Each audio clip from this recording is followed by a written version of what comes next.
nessa noite. A primeira coisa que eu fiz quando cheguei na igreja foi pedir desculpa ao pastor. Eu queria pedir desculpa aos irmãos também pelo horário que eu cheguei. Não era do meu feitio chegar em culto. Eu acho que eu cheguei às 8h35, 8h30. Na verdade, eu gosto de chegar no culto pegando esse princípio, se possível, a primeira oração, para realmente iniciar o culto. Mas como os irmãos sabem, nós pastoreamos na igreja lá no Barreiro, no Mar Andreasa. O nosso culto é das 17h30 às 7h30. Mas quando nós acabamos às 7h30, até chegar na porta da igreja, tem mais meia hora conversando com cada crente, demora muito, tá? Para nós se ausentarmos da igreja. Geralmente eu saio da igreja lá em torno de 9h, 9h30. Hoje foi um dia que eu saí mais cedo, devido a esse compromisso que eu tenho com a igreja. Louvo a Deus pela vida dos amados e por tudo que Deus tem feito no meio dos irmãos, pela vida do pastor Reginaldo junto com a igreja, junto com os seus obreiros, que muito tenham apoiado juntamente com toda a igreja. Amém? Nesta feita viu só eu e minha esposa teve que ficar por alguns motivos pessoais, tá? Mas nós estamos aqui para glorificar o nome do Senhor. Quem trouxe Bíblia, por favor, eu quero convidar você a abrir o Evangelho de João.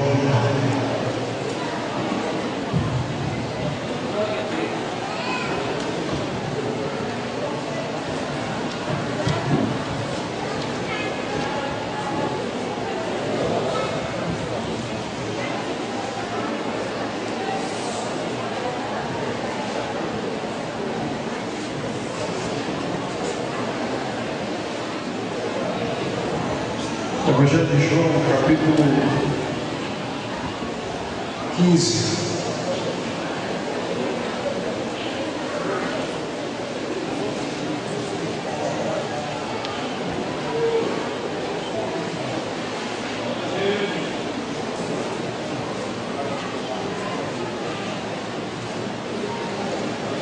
Do verso 12 em diante.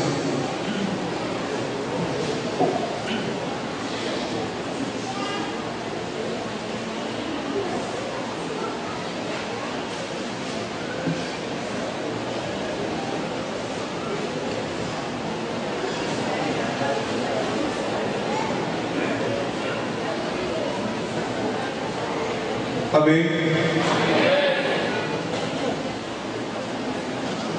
Diz assim: o meu mandamento é este, que vos ameis uns aos outros, assim como eu vos amei.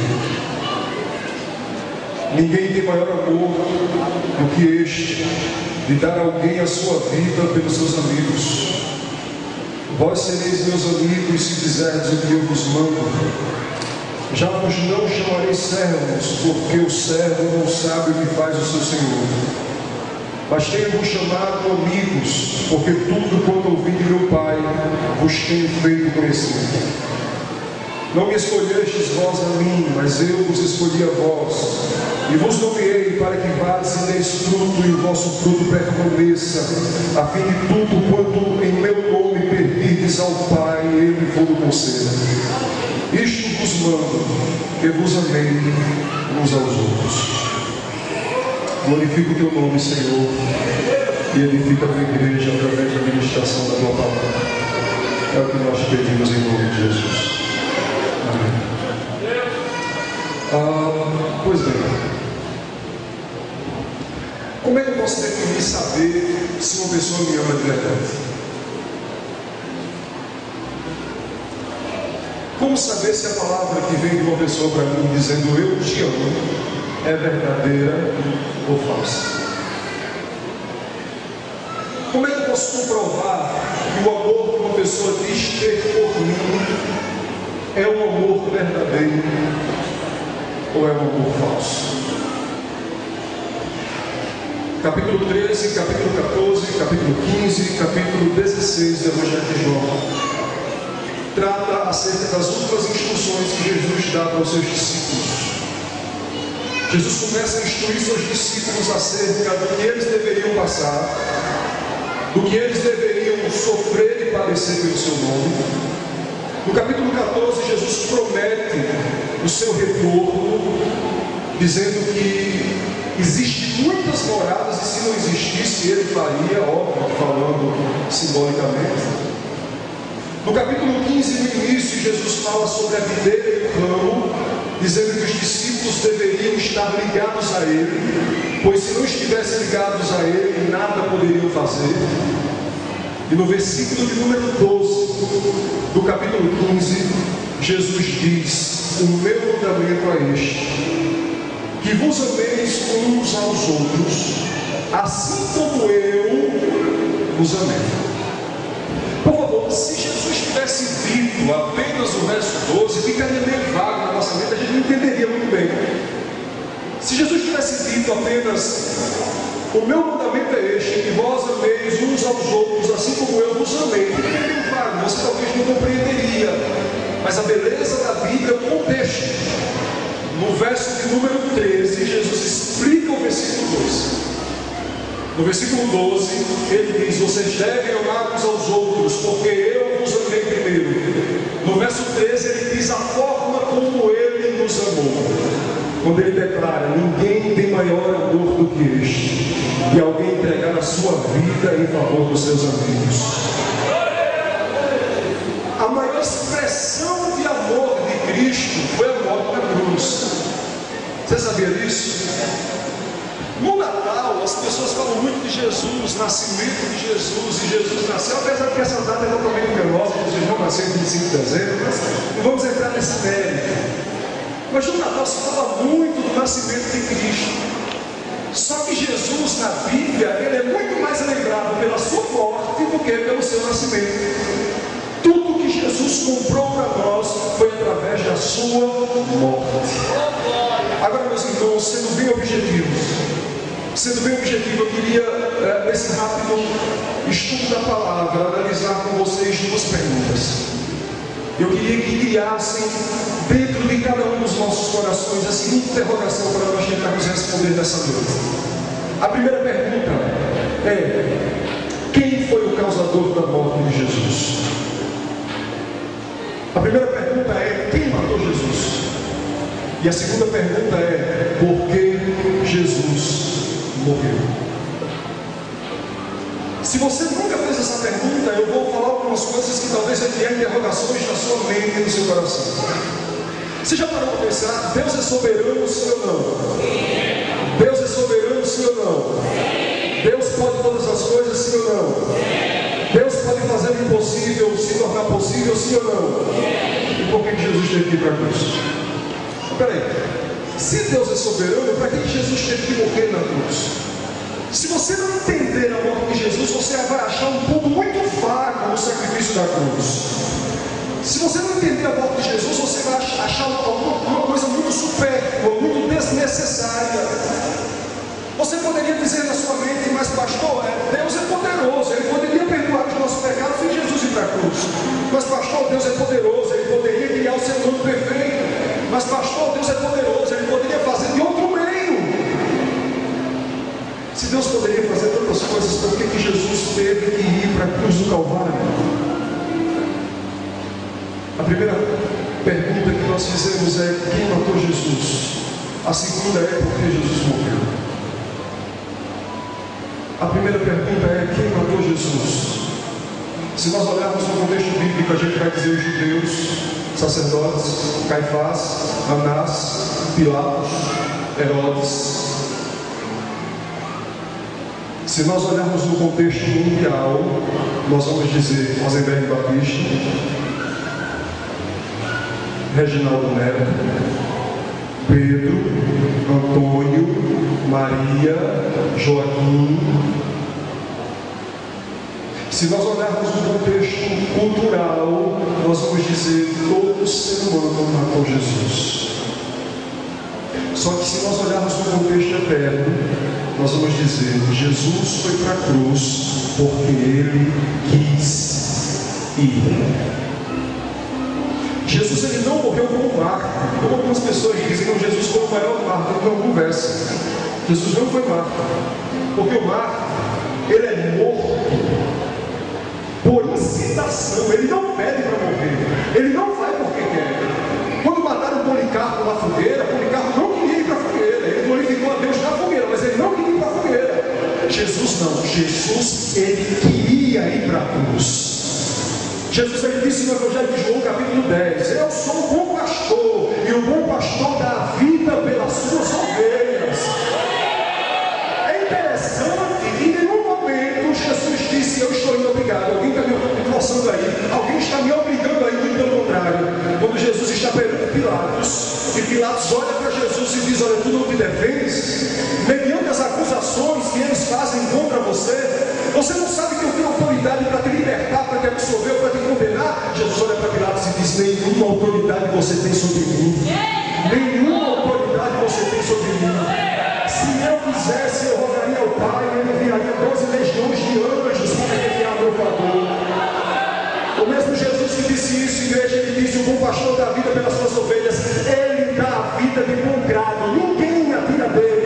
Ele tem poder para dar a vida, mas ele tem poder ao terceiro dia de ressuscitar e sair da cova.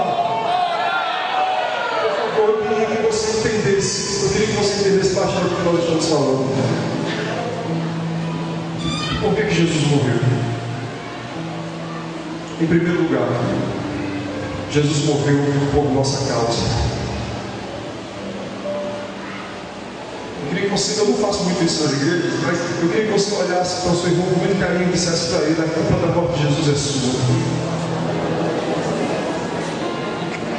Se você puder olhar para mais duas pessoas e dizer: você é culpado de Jesus ter morrido na cruz.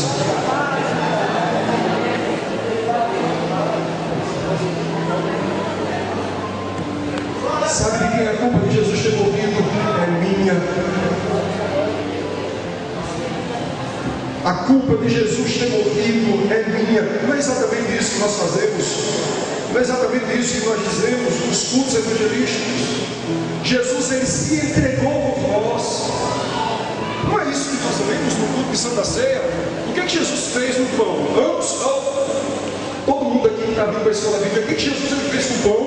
Ele quebra o pão, disse: tomar e comer. Isto é o meu corpo que é dado por quem? Por vós. Não é exatamente isso que ele diz acerca do cálice: tomar e beber, isto é o sangue de uma nova aliança que vai ser derramado por vossa causa. O maior culpado da morte de Jesus somos eu e você. E deixa eu abrir um leque para você que não é evangélico e está aqui e diz: ah, mas eu não fumo, eu não bebo, eu não jogo, não me prostituo, não adultero, não traio minha esposa. Você é tão pecador quanto qualquer outra pessoa que fuma, que bebe, que joga e que se prostitui. Você é tão culpado quanto qualquer outra pessoa. O maior culpado da morte de Jesus somos nós. Ele se entregou por nossa causa. Ele foi à cruz por nossa causa. Nós temos um talento fenomenal de dar desculpa. E eu fico triste quando eu vejo alguns pregadores criticando os judeus. Os judeus que estavam lá gritando: solta Barrabás e crucifica Jesus. Se nós estivéssemos lá, diríamos a mesma coisa: crucifica Jesus e solta Barrabás. Sabe qual era o nome que tinha na cruz? Era o meu e o seu. Você sabe para quem a cruz foi feita? Para Barrabás, não para Jesus. A cruz ela tinha exatamente o teu tamanho.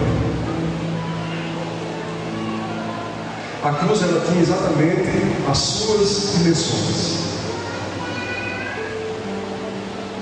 Tanto sofrimento e tanta dor, simplesmente por amor aos seus amigos. Ninguém tem maior amor do que este, de alguém entregar a sua vida em favor dos seus amigos. Meus irmãos, Jesus ele morreu por nós. Em segundo lugar, Jesus ele morreu para nos conduzir a Deus. Você não pode chegar a Deus com as suas próprias forças. Só existe um caminho para você chegar a Deus, e esse caminho se chama Jesus Cristo de Nazaré. Ele disse no Evangelho de João, capítulo 14, verso 6: eu sou o caminho, a verdade e a vida, ninguém vem ao Pai a não ser por mim. E essa condução que Cristo efetuou para nós, essa condução que Cristo nos deu de chegarmos até a Deus, ela tem dois fatores: um positivo e um negativo. Repita comigo, por favor: um positivo, repita mais forte: um positivo e um negativo. Eu vou explicar o que isso significa. O positivo é aquilo que nós ganhamos com a morte de Cristo. O negativo é aquilo que nós perdemos com a morte de Cristo. Vou repetir, você talvez não entendeu. O positivo é aquilo que nós ganhamos com a morte de Cristo. O negativo é aquilo que nós perdemos com a morte de Cristo. O que nós perdemos com a morte de Cristo? Nós perdemos coisas que eram nossas, era direito nosso ter. O que era direito do ser humano? Primeiro, todo ser humano, conforme Paulo diz em Romanos capítulo 3, verso de número 23, todos pecaram e estão destituídos da graça de Deus, todos. Paulo também fala em Romanos capítulo 5, verso número 21, por causa do pecado do homem, todos pecaram e todos morreram. Por causa da morte de Cristo, nós perdemos alguma coisa. O que nós tínhamos direito? Primeiro, o inferno. Talvez seja muito duro você ouvir, mas era direito nosso o inferno. Nós tínhamos direito de ir para o inferno. Nós merecíamos o inferno. Não merecíamos o céu em hipótese nenhuma. Eu sempre costumo usar a seguinte analogia: nós estávamos caminhando em direção ao abismo e o abismo estava perto na nossa frente. Nós estávamos indo para o nosso alvo, que era a condenação. A ira de Deus estava sobre as nossas cabeças, até o momento que Jesus foi para a cruz do Calvário. Aí o que aconteceu? Quando Jesus foi para a cruz do Calvário, Ele pegou você do caminho que você estava trilhando para o inferno e desviou o seu caminho em direção aos céus. Você era para ser condenado. O conjunto Voz da Verdade diz isso, né? O seu nome era condenado, agora o seu nome é inocente. Mas o seu nome é inocente porque um inocente morreu na cruz do Calvário para te dar liberdade. Eu não entendo sinceramente, o crente, o cristão, é para ser a pessoa mais otimista da face da terra. O crente, o cristão, é para ser a pessoa mais otimista da face da terra. Você ganhou a coisa mais espetacular que o ser humano pode ganhar. Você ganhou aquilo que é mais valioso para o homem e para a mulher. Você ganhou a absolvição. Você ganhou liberdade. Você ganhou salvação. Você ganhou redenção. Substituição. A cruz era sua. Jesus disse: desce da cruz, porque eu vou morrer na cruz do teu lugar. Nós entendemos que o que Jesus fez não foi algo normal. Eu sei que às vezes não é a realidade que nós estamos tendo a perspectiva nos nossos corações em crer. Jesus morreu em primeiro lugar por nós, em segundo lugar para conduzir-nos a Deus. O que nós perdemos? Vamos lá: o inferno, a condenação. Tudo isso Jesus fez com que nós perdêssemos. Fator negativo. O que nós ganhamos? Salvação. Salvação. O que nós ganhamos? Libertação. As clínicas de psiquiatria têm jovens entrando e saindo que não conseguem se libertar das drogas. A televisão não fez isso, mas você sabe qual é o lugar que mais liberta jovens das drogas? Se chama a Igreja do Senhor Jesus Cristo de Nazaré. Glória a Deus! O homem, quando ele entra na igreja, ele entra imundo, sujo pela lama do pecado. O homem, quando ele entra na igreja, ele é desvalorizado. E muitas vezes é para tristeza nossa, nós como crentes somos incrédulos incrédulos. Nós passamos do lado dos mendigos e às vezes cortamos caminho. Nós às vezes cortamos caminhos das pessoas que estão na beira do caminho e dizemos as mesmas coisas que os incrédulos dizem. Não tem saída para esse. Esse aqui não tem solução. Nós olhamos para as crianças nas ruas que estão cheirando cola e nós dizemos para elas, no nosso subconsciente, não tem solução para essa pessoa, não tem solução para essa criança. Nós esquecemos que um dia nós estávamos na mesma situação, escravizado pelo mesmo pecado, escravizado pela mesma condenação. Deixa eu dar um recado para você. Nós devemos tomar cuidado com aquilo que nós falamos. Aquela mesma criança, aquele mesmo mendigo que nós vemos à beira do caminho, um dia você pode estar sentado nesse banco e ele aqui nesse altar pregando a palavra e você ouvindo. O Deus Todo-Poderoso, Ele pode libertar das drogas e ainda fazer um mestre na palavra.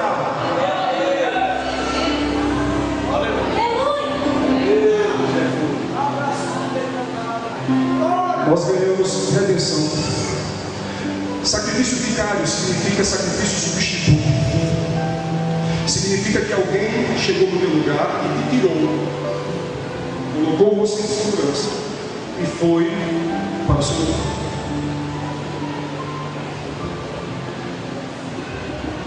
Estamos vivendo um momento de frieza no meu evangelho. Se tem um dos evangelhos mais mentirosos que estão sendo pregados aí, é o evangelho da barganha. Como é que as pessoas estão chamando as pessoas para Cristo agora? Vem para Jesus, Jesus vai resolver os problemas. Você não tem um carro? Você não vai ter um carro. Não tem dinheiro, você vai ter dinheiro. Você não tem casa ainda, você vai ter casa quando você vai a Jesus. Isso é ético. Isso é mentiroso. Quando Jesus pregava o Evangelho, Jesus dizia assim, arrependei-vos e convertei-vos, porque é chegado entre vós o reino de Deus. Estão dando para os aprisionados aquilo que eles não precisam. Por favor, eu já estou encerrando. Analise comigo essa seguinte analogia. Imagine que um homem está preso. Um homem está preso. Eu queria que todo mundo prestasse atenção. Imagine que um homem está preso. E esse homem sabe que às 5 da tarde ele vai ser enforcado. 8 horas da manhã chega alguém na cela, bate na cela, e olha para ele e diz, eu tenho ótimas notícias para você. Eu tenho maravilhosas notícias para você. O que você acha que vai acontecer com aquele homem? Empolgação? Felicidade? Perspectiva? Esperança? Aquele homem vai se levantar da sua cadeira, vai pegar nas celas e vai dizer, diga a notícia boa, eu quero saber. Aí quem está lá fora vai dizer, você acaba de ganhar uma Ferrari.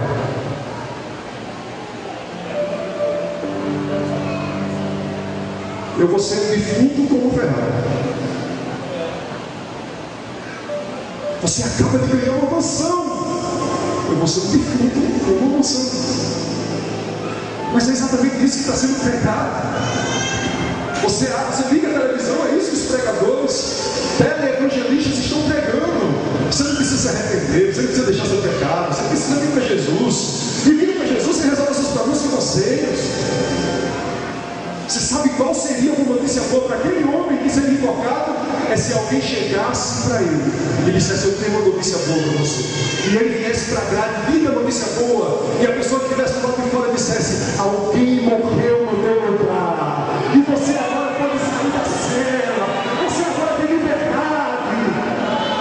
Essa notícia é espetacular. Nós não podemos parar de dar o Evangelho. O Evangelho não é você vir para Jesus para resolver seus problemas. O Evangelho é venha para Jesus porque Jesus resolveu os seus problemas na cruz do Calvário. Ele morreu na cruz por você. Meu querido, entenda que você deve glorificar a Deus por aquilo que Ele fez por você na cruz.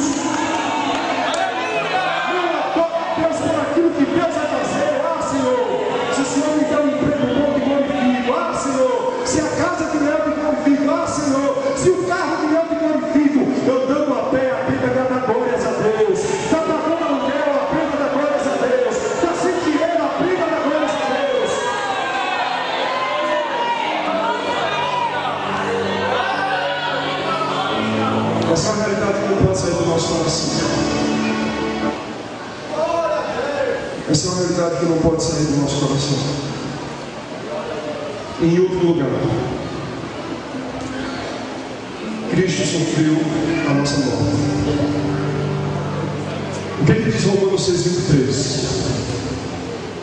Romanos 6,23 diz: salário do pecado é o quê? Deixa eu falar uma coisa aqui que é responsabilidade minha, tá? Se você achar uma heresia, é responsabilidade minha. Tanto a morte física como a espiritual é consequência do pecado. Vou repetir. Tanto a morte física como a espiritual é consequência do pecado. Deus não criou Adão para morrer. Deus criou Adão para ser eterno. No dia em que Adão comeu do fruto e pecou contra Deus, a morte física adentrou no mundo que Deus criou. Romanos 6,23 diz que o salário do pecado é o quê? O salário do pecado é o quê? A morte é a consequência do pecado. Quando eu peco, a consequência dos meus pecados será a morte. A primeira morte, que é a consequência do pecado, é a espiritual. Separação entre nós e Deus. A segunda morte, que é a consequência do pecado, é a física. Separação da nossa alma, do nosso espírito e o nosso corpo. Pastor, por que o senhor está dizendo que a morte física e espiritual são consequências do pecado?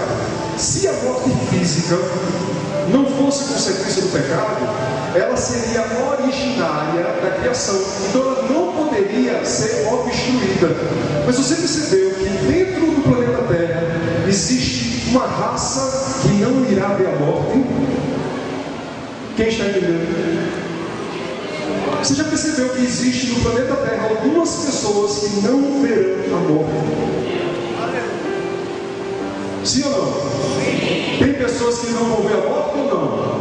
Sim. Tem pessoas que não vão ver a morte. Estão na Terra e não vão ver a morte. Talvez vão nascer ainda, não vão ver a morte. Eu sou maluco de tentar conduzir a data. Isso nos prova que Jesus sofreu a nossa morte para que através da morte de Cristo nós recebêssemos vida. Paulo ele fala que ele se fez pobre para que nós enriquecêssemos. Paulo fala que ele se fez enfermo para que nós fôssemos curados. Paulo fala que ele morreu para que nós tivéssemos vida. Pergunta para o seu irmão: qual é o seu problema mesmo? Não, você está com medo de perguntar. Pergunta para ele: qual é o teu problema mesmo? Qual é o teu problema? Qual é o teu problema aí? Qual é o seu? Mas qual é o teu problema? Gostaria de falar uma coisa engraçada aqui. Nós estamos vivendo na época que jovens vivem mais estressados do que os velhos. Jovens às vezes não tem filho, não tem esposa, não tem nada, está mais estressado que os velhos. Está sofrendo mais que os velhos. Qual é o teu problema mesmo? Meus irmãos, Jesus ele morreu na cruz do Calvário para que você fosse livre. Ei, você está